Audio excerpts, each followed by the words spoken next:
A gente estava falando dos níveis, né? Que o senhor falou Perfeito. do exame de sangue. Eu achei que, quando a gente viu essa notícia, eu falei, pronto, já deu certo, né? Mas ainda não é muito popular, ainda nem sempre é solicitado, né, doutor? Perfeito. O bom da medicina é o seguinte, quando você vê essas informações, como você falou, né? Chamou a atenção, saiu toda a imprensa, né?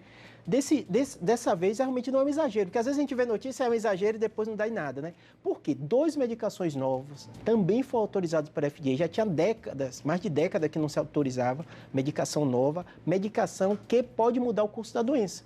Então, há uma novidade sim no mercado. Só que o problema, como sempre, chega muito caro. Para você ter ideia, eu estava vendo o valor em dólar para traduzir para cá, seria o tratamento de uma substância monoclonal, que ela ajuda nessa dissolução desse depósito de amiloide que acontece, né? Ainda são resultados bem iniciais, mas já está aprovado pela FDA, então a gente sabe que funciona, né? Da casa de R$120 mil. Então, assim, são valores muito altos, né? Fora da realidade, mas assim, aponta um caminho.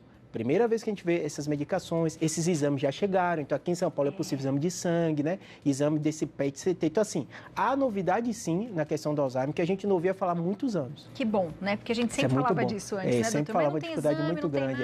Hoje a gente já tem uma realidade. Agora, o que acontece que é difícil para a população entender? Seu médico vai interpretar. Então, às vezes, o paciente, acontece comigo, com todo médico, eu queria que eu vi que tem um exame novo. Aí o médico fez, o quadro está clínico, está clássico.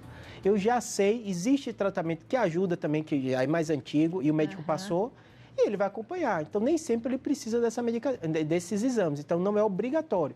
E as medicações mais modernas, como eu falo com todo mundo, é para quadro muito específico. É um remédio caríssimo, né? A realidade do Brasil ainda não está aqui disponível. Nos Estados Unidos também tem alguns riscos, até tem, nesses casos que eles analisam, até de inchaço cerebral. Então, o médico tem que ver situações bem específicas. Mas, de qualquer jeito, a notícia já é uma evolução. É uma evolução grande.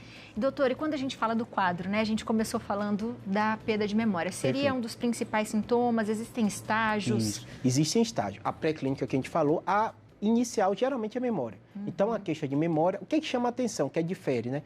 Normalmente, a família percebe quem está ao redor. Às vezes, eu até brinco, quando o paciente fala, a gente fica mais tranquilo. Quando a família fala, por quê? O paciente não percebe. Então, esse é um sinal claro. E, normalmente, tem outros. Como no filme a gente viu, né? Tem, às vezes, a labilidade emocional.